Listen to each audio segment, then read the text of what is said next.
बच्चों, हम लिमिट पढ़ रहे हैं और लिमिट में हम लोगों ने कॉन्सेप्ट और कुछ डेरिवेशंस किए हैं। आइए आज एग्जाम्पल्स लगाते हैं, कुछ क्वेश्चन सॉल्व करते हैं और ये समझने की कोशिश करते हैं कि लिमिट की जो प्रॉब्लम्स होती हैं उनको कितने तरीके से हम लोग सॉल्व कर सकते हैं। तो इसके लिए हम लोग NCERT की एक्सरसाइज नंबर 13.1 ले लेते हैं और उसको सॉल्व करने की कोशिश करते हैं। तो एक्सरसाइज हमारे पास है 13.1।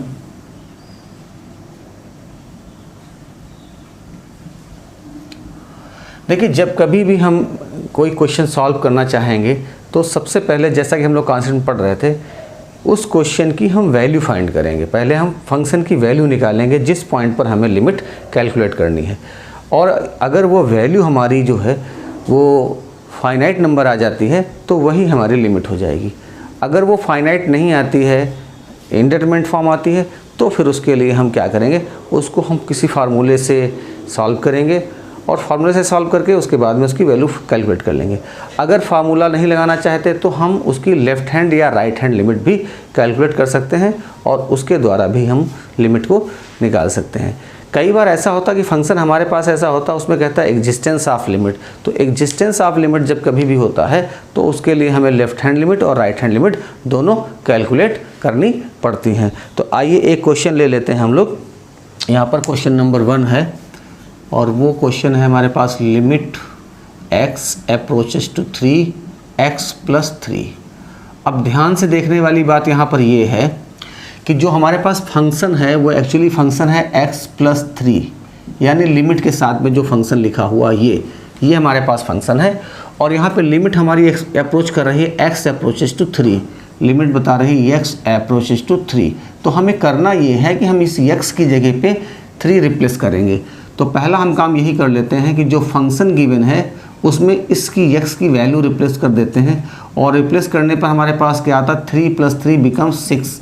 ये एक फाइनाइट नंबर हमारे पास आ गया है और यही हमारी लिमिट हो गई। तो यहाँ पे हमें कुछ और कैलकुलेट नहीं करना है। जब कभी भी फाइनाइट वैल्यू मिलेगी तो वही हमारी लिमिट हो जाएगी। तो हम लिमिट को डायरेक्ट यहाँ एक्सटेंड करेंगे, इसमें कहीं भी कोई कॉन्सेप्ट या कुछ लगाने की ज़रूरत नहीं है। तो ये 6 आंसर आ जाएगा और यही हमारा यहाँ पर जो है लिमिट हो गया इसका। जैसे हम लोग क्वेश्चन नंबर 1 सॉल्व कर रहे हैं, इसी तरीके से 2 और 3 सॉल्व करेंगे।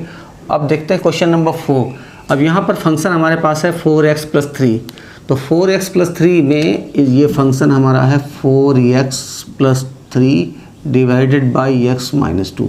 और लिमिट क्या है, लिमिट है यहाँ पर x अप्रोचेस टू 4।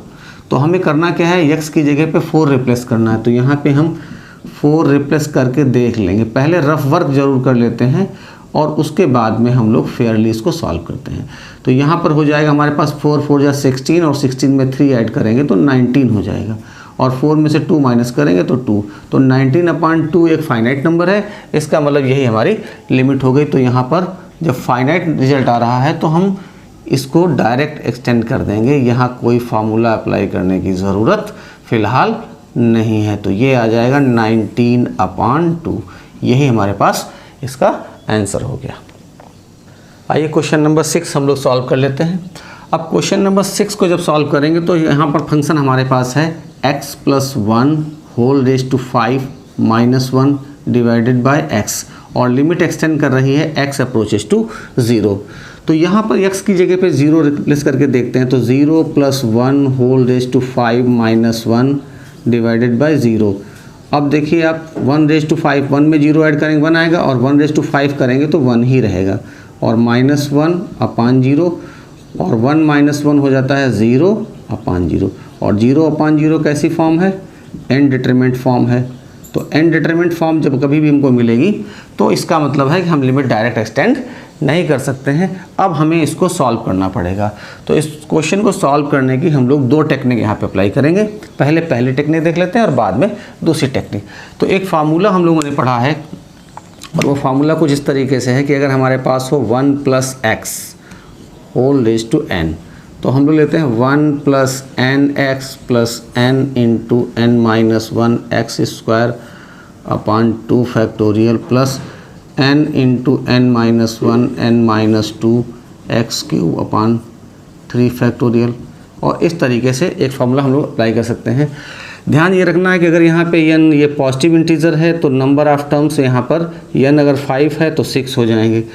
एक और तरीका हम लोग लगा सकते हैं यहाँ पर 1 + x whole raise to n, तो यहाँ पे लिख देंगे c0 + c1x + c2x square + c3x cube c4x raise to 4 and c5x raise to 5। ये फार्मूला भी अप्लाई कर सकते हैं। यहाँ पर n की जगह हमारे पास है 5, तो ये जो c0, c1, c2, c3, c4 और c5 हैं, इनकी वैल्यू कैसे कैलकुलेट करते हैं ये देख लेते हैं ज़रा। जैसे c0 की वैल्यू होती है n और n की भी वैल्यू n ही होती है। उसके बाद में c1 की वैल्यू होती है n-1,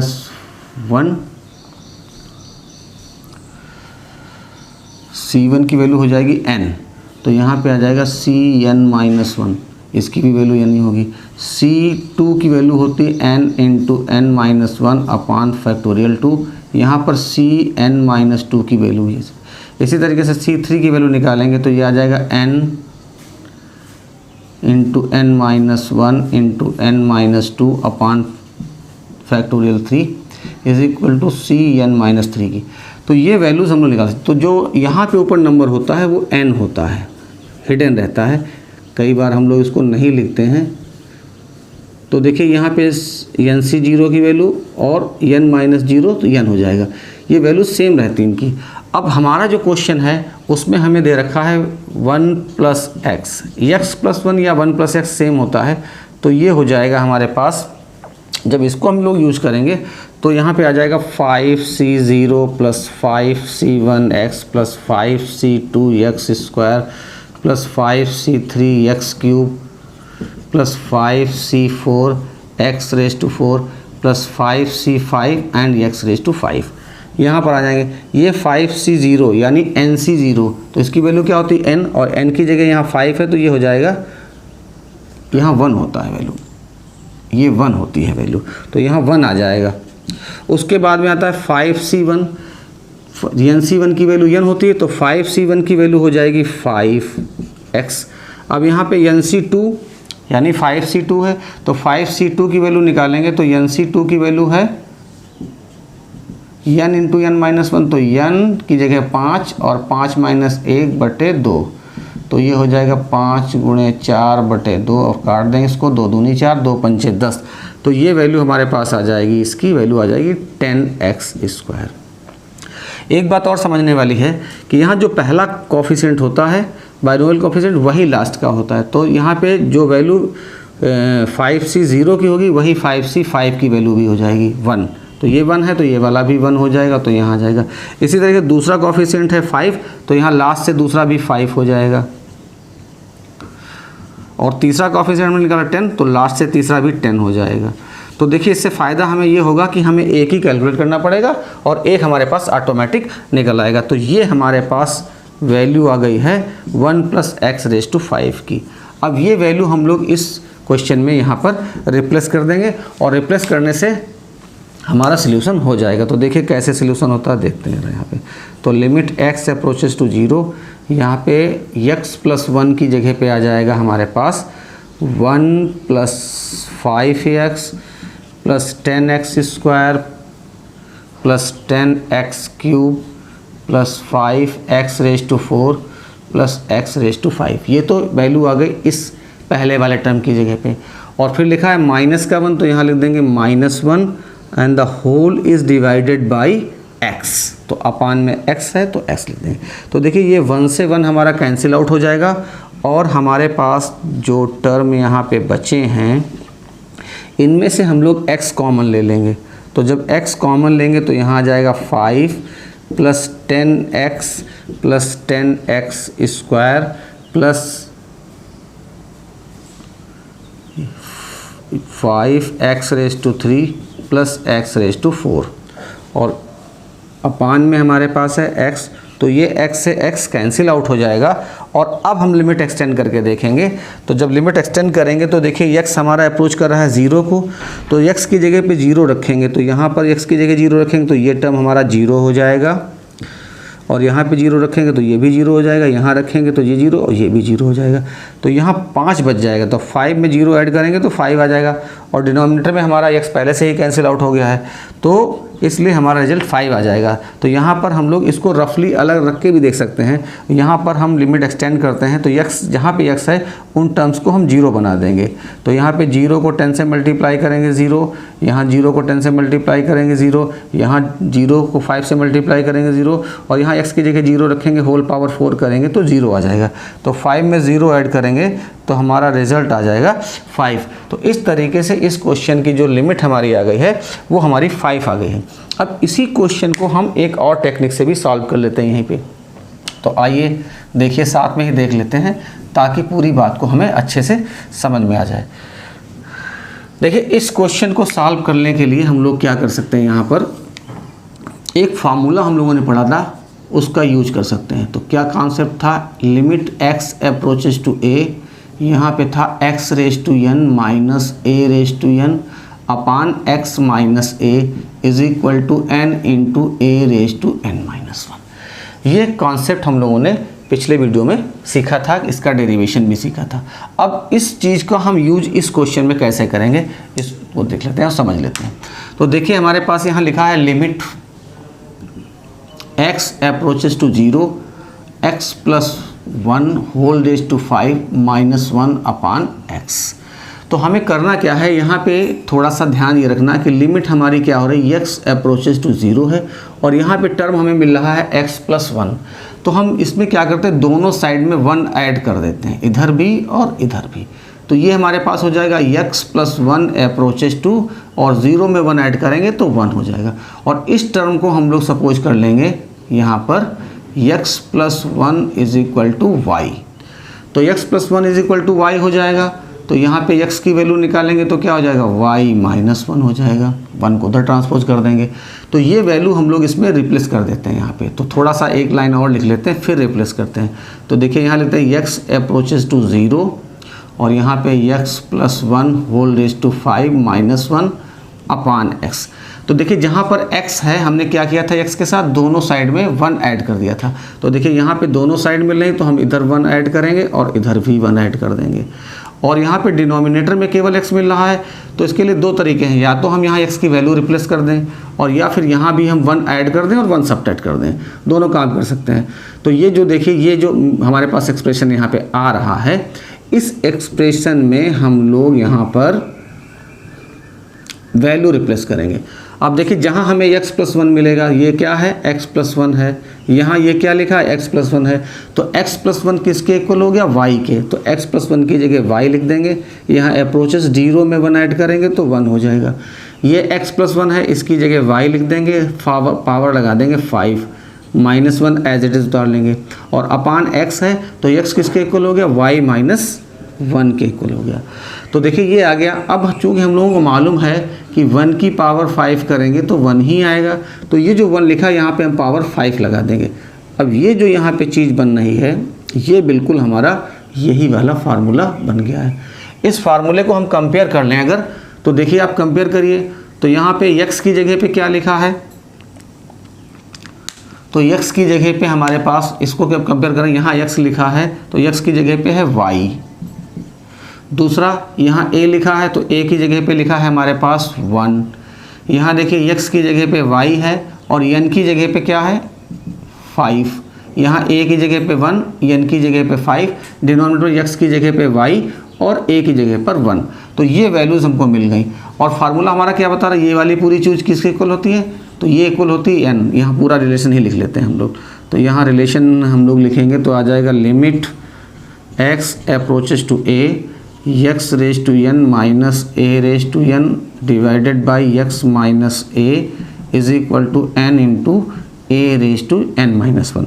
अब इस पूरे रिलेशन में आप वैल्यू रिप्लेस कर दीजिए, जो वैल्यूज़ हमने इसको कंपेयर करके फाइंड की हैं वही वैल्यू हम यहाँ पर रिप्लेस कर देते हैं। तो यहाँ पर x की जगह पे हमें क्या लिखना है, y, a की जगह पे 1 और n की जगह पे 5।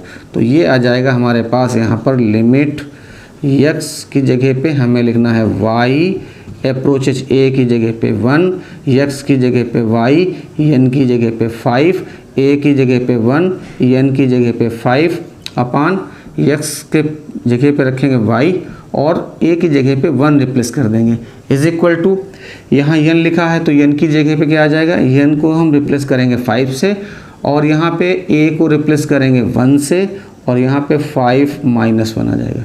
अब थोड़ा सा सॉल्व कर लेते हैं इसको। 5 इंटू 1 की पावर हो जाएगी 5 माइनस 1 4 और 1 की पावर 4 करेंगे तो कितना आएगा, 1 ही आ जाएगा और 5 से हम 1 को मल्टीप्लाई करें तो 5 1 जा 5।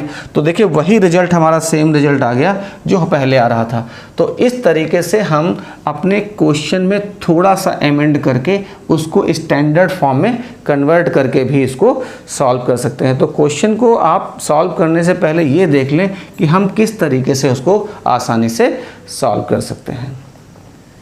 तो आइए एक और लिमिट एवल्यूट कर लेते हैं। हमारे पास 7th क्वेश्चन है, limit x approaches to 2 3x square minus x minus 10 upon x square minus 2।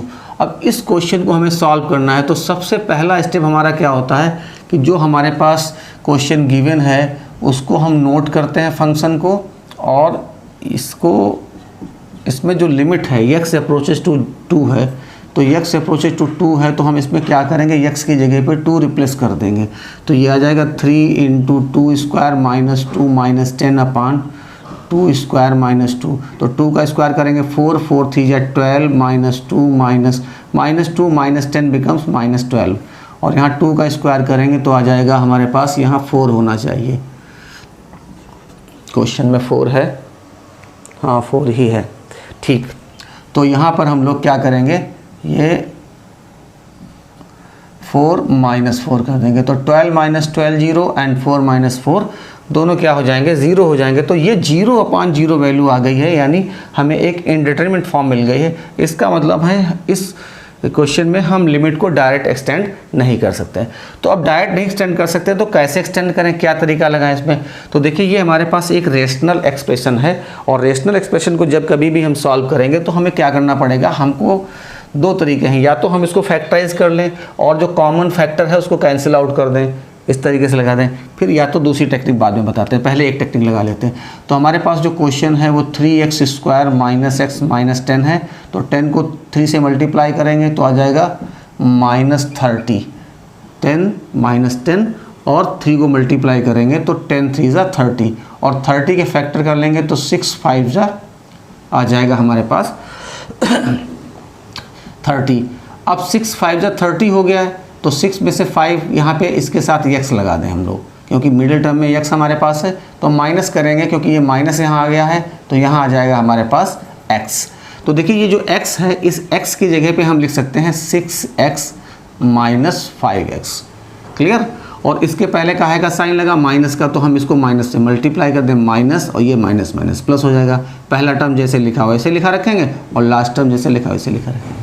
तो देखिए ये आसान तरीके हैं, टिक है, इसको कई बार देखिएगा और इसको सीखिएगा। यहाँ से क्या कॉमन है हमारे पास, तो एक ब्रैकेट में कॉमन लिखेंगे और एक ब्रैकेट में फैक्टर लिखेंगे। तो देखिए पहले वाले में क्या कॉमन है 2x और दूसरे वाले में क्या कॉमन है +5। देखिए इन दोनों में 3x कॉमन है, 3x कॉमन ले लेंगे और इसमें से कॉमन लेंगे 5। तो दोनों कॉमन एक में लिख दिए और जब कॉमन लेंगे तो बचेगा क्या, यहाँ पे 3x कॉमन लेंगे तो बचेगा x और -2, इसमें भी कॉमन लेंगे तो यही बच जाएगा। तो इस तरीके से हम लोग बहुत आसानी से इसके फैक्टर भी कर सकते हैं। तो यहाँ फैक्टर हमें लिख लेने हैं, आप जिस भी तरीके से फैक्टर करते हैं उस तरीके से फैक्टर कर सकते हैं। ये एक ट्रिक थी जिससे हम किसी भी क्वेश्चन को कम स्टेप्स में और फैक्टराइज कर सकते हैं। तो यहाँ हमारे पास फैक्टर आ जाएगा 3x + 5 और दूसरा आ जाएगा x -2। इसी तरीके से डिनोमिनेटर में हमारे पास लिखा है x स्क्वायर -4 तो हम लिख देंगे x स्क्वायर -2 स्क्वायर और इसमें वर्गांतर लगा देंगे तो हमारे पास आ जाएगा x + 2 और x -2। तो यहाँ आ जाएगा x + 2 इंटू x -2 और x -2 हमारे यहाँ पर कैंसिल आउट हो जाएगा क्योंकि ये नोमिनेटर डिनोमिनेटर दोनों में है। अब हमारे पास जो क्वेश्चन बचा है उसको लिख लेते हैं यहाँ पर, ये आ जाएगा 3x + 5 अपान x + 2 और यहाँ पे अगर हम लिमिट को एक्सटेंड करेंगे तो यहाँ हमें x की जगह पे 2 रिप्लेस करना पड़ेगा। तो 3 2 जा 6 और 6 में 5 ऐड करेंगे तो 11 आ जाएगा। और यहाँ डिनोमिनेटर में देखते हैं, यहाँ x की जगह पे 2 रखेंगे तो 2 और 2 ऐड करेंगे तो 4 हो जाएगा, यानी दोनों फाइनाइट वैल्यू मिल रही हैं, तो इसका मतलब है यही हमारी लिमिट हो जाएगी। तो यहाँ लिखते हैं x की जगह पे 2 और यहाँ पे लिख देंगे 2 + 2, तो ये आ जाएगा 2 3 × 6 5 11 और 2 + 2 becomes 4, तो यही हमारी लिमिट आ गई है। अब इसी क्वेश्चन को सॉल्व करने की एक दूसरी ट्रिक हमारे पास है, उसको भी यहाँ पर जल्दी से हम लोग समझ लेते हैं। तो इसी क्वेश्चन को सेकंड ट्रिक कैसे सॉल्व करते हैं ये देख लेते हैं हम लोग यहाँ पर। तो इसके लिए क्या करते हैं, क्वेश्चन जो हमारा है वही नोट कर लेते हैं। Limit x approaches to 2 3x² - x - 10 upon x² - 4। ये ट्रिक लगभग हर क्वेश्चन में काम करती है। तो इसको हमें क्या करना है, सबसे पहला काम हमें ये करना है कि यहाँ पे लिमिट हमारी क्या है, x अप्रोचेस टू 2 है, तो हम x की जगह पे क्या लिख देंगे 2 + h। 2 + जो भी नंबर यहाँ होगा उसमें हम h ऐड कर देंगे और h की जो वैल्यू है वो क्या हो जाएगी, h अप्रोचेस टू 0 कर देंगे, h अप्रोचेस टू 0। अब देखिए h अगर 0 हो जाएगा तो x = 2 अगेन हमारे पास आ जाएगा। तो हमें यही वैल्यू इसमें रिप्लेस करनी है, हर एक क्वेश्चन में हम ये टेक्निक अप्लाई कर सकते हैं। तो यहाँ पे लिख देंगे लिमिट h अप्रोचेस टू 0, यहाँ लिखेंगे 3 × 2 + h whole square minus 2 + h - 10 upon 2 + h whole square -4। तो देखिए हमने किया क्या है, जहाँ जहाँ पे हमें x मिला था उसकी जगह पे हमने ये वैल्यू रिप्लेस कर दी है। तो केवल 2 चेंजेस करने हैं हमें, x की जगह पे लिखना है जो भी लिमिट हमारी होगी, यहाँ पे जैसे x अप्रोचेस टू 2 है तो 2 + h लिखना है, और जहाँ पे लिमिट लिखी थी x अप्रोचेस टू 2 उसकी जगह पे लिखना है h अप्रोचेस टू 0। अब इसको थोड़ा सा जल्दी से हल कर लेते हैं। तो यहाँ पे आ जाएगा लिमिट h अप्रोचेस टू 0 3 × ये स्क्वायर करेंगे तो ये हो जाएगा 4 + 4h + h² -2 -h - 10 upon denominator में भी स्क्वायर कर लेंगे तो ये आ जाएगा 4 + 4h + h² -4। तो ये -4 और +4 कैंसिल आउट हो जाएंगे, h अप्रोचेस टू 0, इसको 3 से मल्टीप्लाई करेंगे तो 3 × 4 = 12 और ये 3 × 4 = 12h + 3h² -2 - 10 -12 हो जाएगा और माइनस का h हो जाएगा। डिनोमिनेटर में आते हैं तो हमारे पास बचा है 4h + h²। तो देखिए ये 12 प्लस का और ये 12 माइनस का कैंसिल आउट हो गया।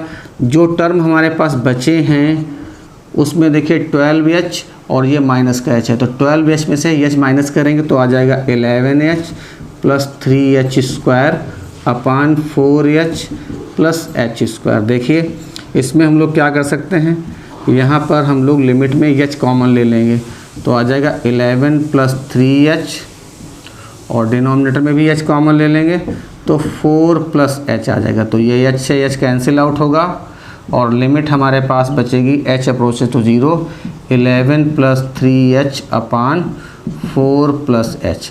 अब लिमिट को एक्सटेंड कर देंगे तो h की जगह पे 0 रखेंगे तो ये टर्म हमारा 0 बन जाएगा, बचेगा 11, और डिनोमिनेटर में यहाँ h की जगह 0 रखेंगे तो ये टर्म 0 बन जाएगा और बचेगा 4। तो हमारे पास आ जाएगा 11 अपॉन 4। तो लिमिट को एक्सटेंड कर दें तो 11 + 3 × 0 अपॉन 4 + 0। तो देखिए ये टर्म 0 हो जाएगा और 0 को 11 में ऐड करेंगे तो 11 और 4 में 0 को ऐड करेंगे तो 4 आ जाएगा। और इस तरीके से हमारी लिमिट आ गई है 11/4 अगेन।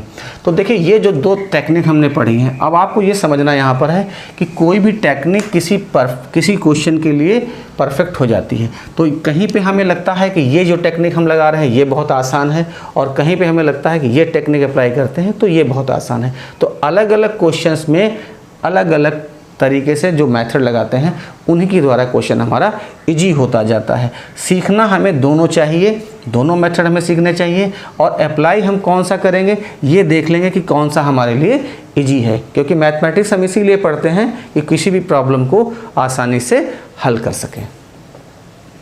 आइए ये क्वेश्चन एक और देख लेते हैं हम लोग।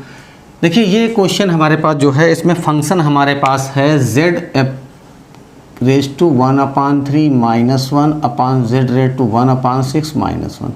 अब अगर हम लिमिट हमारी है, लिमिट है z अप्रोचेस टू 1, अगर z की जगह पे 1 रखेंगे, यहाँ 1 रखेंगे और 1 की पावर 1/3 करेंगे, क्यूब रूट निकालेंगे तो 1 ही आ जाएगा, और -1 यहाँ पे z की जगह पे 1 रिप्लेस करेंगे, इसका 6th रूट निकालेंगे तो 1 आएगा और -1 लिख देंगे तो ये आ जाएगा 0/0, यानी इनडिटरमिनेट फॉर्म आ गई।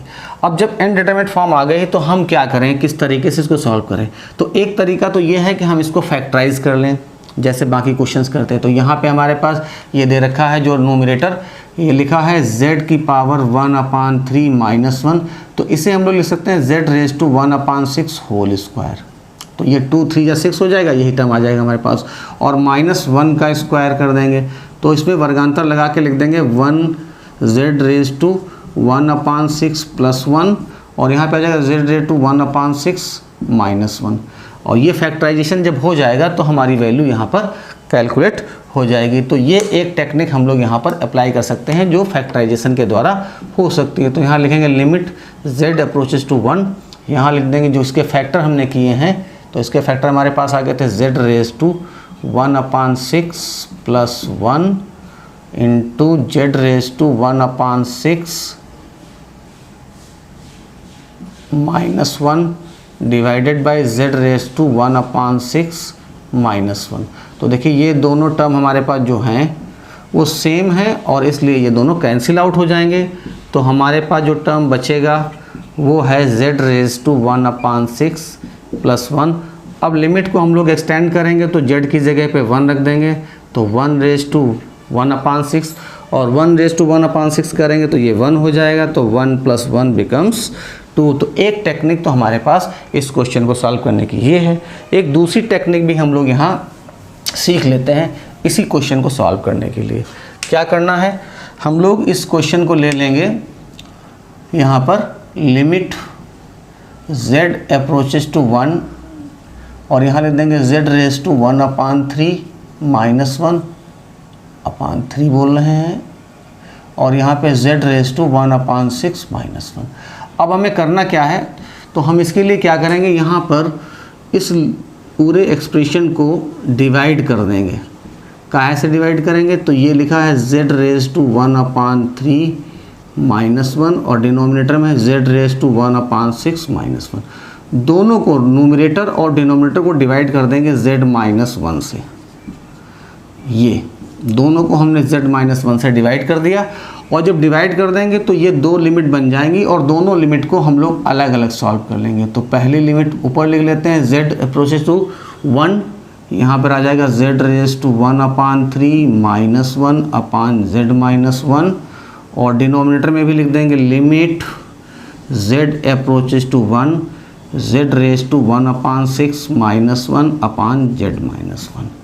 अब देखिए ध्यान से, अभी फार्मूला जो हम लोगों ने पढ़ा था एक क्वेश्चन पिछले क्वेश्चन में कि limit x approaches to a x raise to n minus a raise to n upon x minus a is equal to n into a raise to n minus 1। इसी फार्मूले का यूज हम लोग numerator में भी कर लेंगे और डिनोमिनेटर में भी कर लेंगे। तो जब न्यूमरेटर में करेंगे तो देखिए x की जगह पे हमारे पास है z और a की जगह पे हमारे पास है 1, तो हम, और n की जगह पे है 1/3। तो यहाँ पे हम जब फार्मूला यूज करेंगे तो देखिए सबसे पहले n लिखना है, तो n की जगह पे 1/3 मिल रहा है, तो 1/3 इंटू a की जगह पे 1 है तो यहाँ 1 और पावर लगा देंगे 1/3 -1। डिनोमिनेटर में जब लगाएंगे तो n की जगह पे हमारे पास क्या है 1/6 है, तो यहाँ लिख देंगे 1/6 इंटू 1 रेज़ टू 1/6 -1। देखिए ये पावर जो है नॉन जीरो है, और नॉन जीरो पावर जब 1 की आती है तो उसकी वैल्यू हमारे पास हो जाती है 1 ही। तो यहाँ पर हमारे पास ये 1 हो जाएगा, और 1 से इसको मल्टीप्लाई करेंगे तो आ जाएगा 1/3। डिनोमिनेटर में भी 1/6 को मल्टीप्लाई करेंगे 1 से तो 1/6 आ जाएगा, और ये हमारे पास आ जाएगा 1/3 इंटू डिनोमिनेटर का रेसिप्रोकल लिखेंगे 6/1, 3 2 जा 6, और इस तरीके से हमारा वही रिज़ल्ट, सेम रिज़ल्ट हमें फिर से यहाँ पर मिल जाएगा। तो हम क्वेश्चन को फार्मूले से भी सॉल्व कर सकते हैं और बिना फार्मूले के भी सॉल्व कर सकते हैं। देखना है कि किस क्वेश्चन को हम किस तरीके से सॉल्व करें ताकि कोई भी प्रॉब्लम हमारी बहुत इजी मेथड से सॉल्व हो जाए। तो आप लोग बाकी क्वेश्चन लगाइए, हम लोग अगले वीडियो में मिलेंगे और क्वेश्चन के साथ। तब तक के लिए आप सब लोगों का बहुत बहुत धन्यवाद।